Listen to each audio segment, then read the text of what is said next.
Welcome students. Today we will discuss personality, व्यक्तित्व.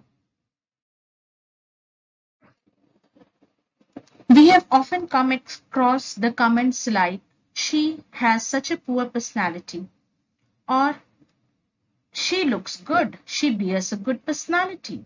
Such remarks like this makes us believe that personality is a thing or quality that is possessed by all of us and we can paste labels such as fine, good or poor on the basis of the appearance of a person, on the basis of the person dress up, walk, the way one speak, the outward behavior, basically the physical makeup.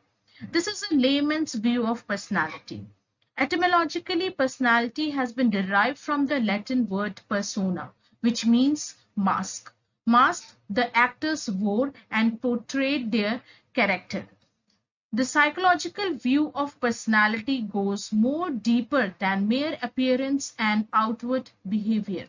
Various psychologists have explained personality in their own way. Watson, the father of behaviorism, according to him, personality is the sum of activities that can be discovered by actual observations over a long enough period of time to give reliable information. His definition of personality was synonymous with the consistent behavioral patterns of the individuals. It was basically confined to the behavioral pattern of the individual. Modern try to give personality a broader base by including both heredity and environmental factors which constitutes personality. But personality is not just the mere outward behavior or the heredity and environmental factors that constitutes it. Rather than it includes more other factors which are involved in making an individual to adjust in the various situations.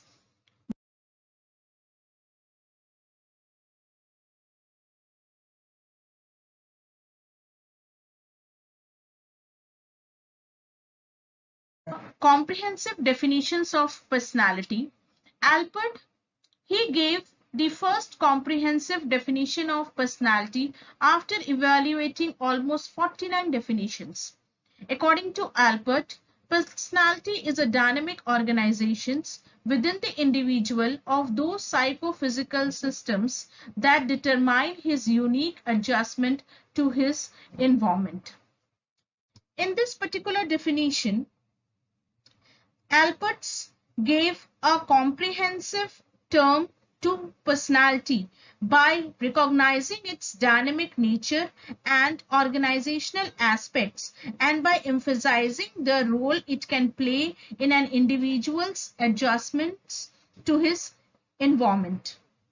The next comprehensive definition was given by Eisner in the year 1971. According to him, personality is the more or less stable and enduring organization of a person's character, temperament, intellect, and physique, and which determine his unique adjustment to the environment. In this definition, Eisner includes all the three domains which influence the person's adjustment to the environment, which includes cognitive behavior, that is cognitive domain, the affective domain, and the cognitive domain, along with the body physique, which determines the unique adjustments of an individual with the environment. Eisner's definition uh, has very strong points in favor. Firstly, it tries to provide personality with a physiological base and it gives balanced consideration to the role of both heredity and environment. Secondly, it gives the complete picture of human behavior by involving all its aspects, cognitive, affective, and cognitive. Thirdly, it stresses the need of integration and organization of the behavioral features.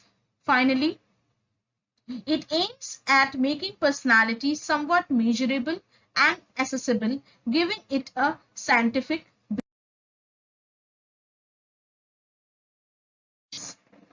Next, the nature of personality. As per the philosophical view, one who is ideal is perfect and accepted and bears a perfect personality. As per the biophysical view, personality is related to individuals' internal features. Sociological view, individual is a reflection of the society, and whatever he reflects represents his personality. Psychological views goes more deeper into this, which includes both the outward and the inward behavior. Personality involves all the things which is there in the individual, and it includes the habit, interest, attitude, behavior, etc. The dress pattern, the face, the way one lives, walks, carries himself or herself, everything that combines together and makes a person's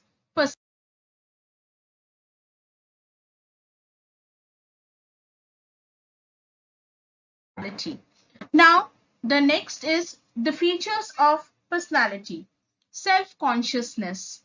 Personality has having our own identity. When the idea of self enters into an individual, that makes the personality of an individual. Next, unique and specific. Personality is unique and specific. Every individual is different to one to another. Every individual has a unique way of adjusting in the society. Next, personality is sociability. Society plays an important role in influencing and shaping the personality of an individual. Next, adjustability. Personality is the power of adjustment in the society. A good personality is which makes the individual adjust in the different situations and circumstances. Next, personality is goal directed. Next, personality is dynamic and flexible. It is not rigid. As per the need, demand, and the situation, the personality keeps on changing, and it has a flexibility. Personality is the product of both heredity and environment, and it is described and measurable. Now, as per your syllabus, there you have to study the theories of personality. The theories of personality is based on its classifications. The theory is based on type approach. The theory is based on trait approach. The theory is based on type cum trait approach, and the theory is based on psychoanalytical approach. In the next part, we will discuss the theories of personality in detail. Thank you all.